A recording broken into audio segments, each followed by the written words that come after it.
communication boy. All right, here we go. These two people that's making these great journeys in writing. We're just kind of wondering, how'd you guys get started and how did this come about, writing the stories about me and our careers here and everything? You know, it was kind of an idea I had. I'll take the blame. I was thinking about it. I'm really depressed that this is your last season because we really enjoy watching you as an athlete. And it's kind of like a therapeutic thing for me. As much as I cover wrestling, it's not the same when I'm not going to see you wrestle anymore. So I thought maybe we could share our story all the way back to day one. And I started thinking, who else can write, has been on the same path that we've been on, but kind of a different path because Clayton and Gail, you guys live, you know, out in the sticks, and we're city people. So I thought it'd be kind of good if she said yes, I was going to do it. If she said no, I wasn't going to do it at all. And I just picked up the phone and called up Gail, and she said, let me check with Clayton. I did, I said that. Although I will say that nobody believes me, but I'm ready for it to be done. I'm ready for the stress to be over. I'm very, very, very ready. I'm ready to watch him move on to the next stage in his life.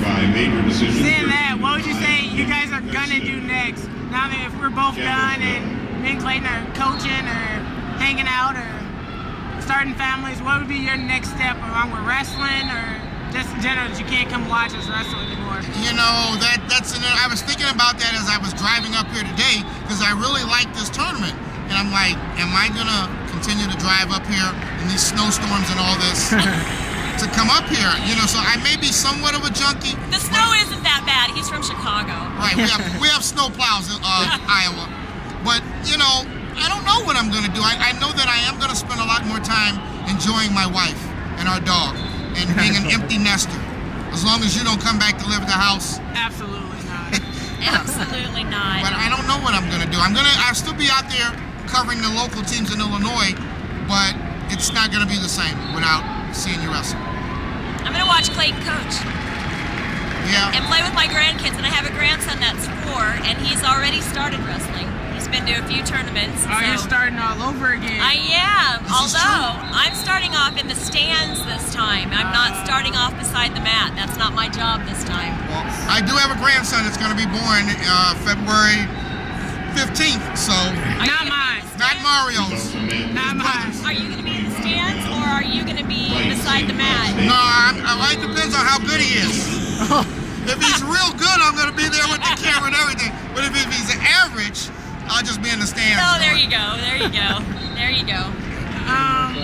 I guess probably the last thing would be, what's the kind of the message you guys wanted to give out from doing all of this and going through all the extra work to write these, and what did you guys want everyone to know or find out? Well, from the very beginning when I started writing my column, Wrestle with Mr. Twister, from when I was writing in the newspapers, I just really wanted to share our story, because there was no map for me. You know, I wasn't a wrestler, although I was a D1 athlete. I wasn't a wrestler. And so a lot of the things that we did was trial and error.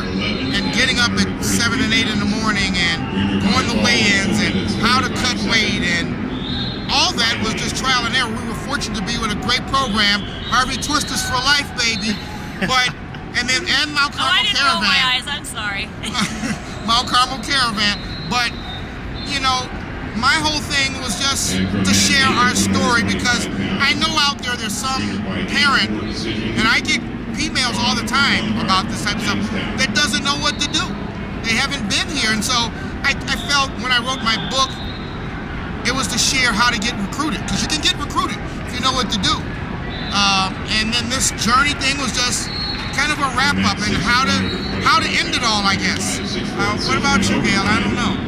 I guess I wanted, you know, not so much from we had a wrestling club, but it was nothing like the Harvey Twisters. We had a high school program, and it was a good one, but it wasn't Mount Carmel. And I wanted parents out there to know that if you have that kid who has the drive, and there's nobody to go with you or nobody to, just go and do it. And you can tell by your kid, pay attention to your kid.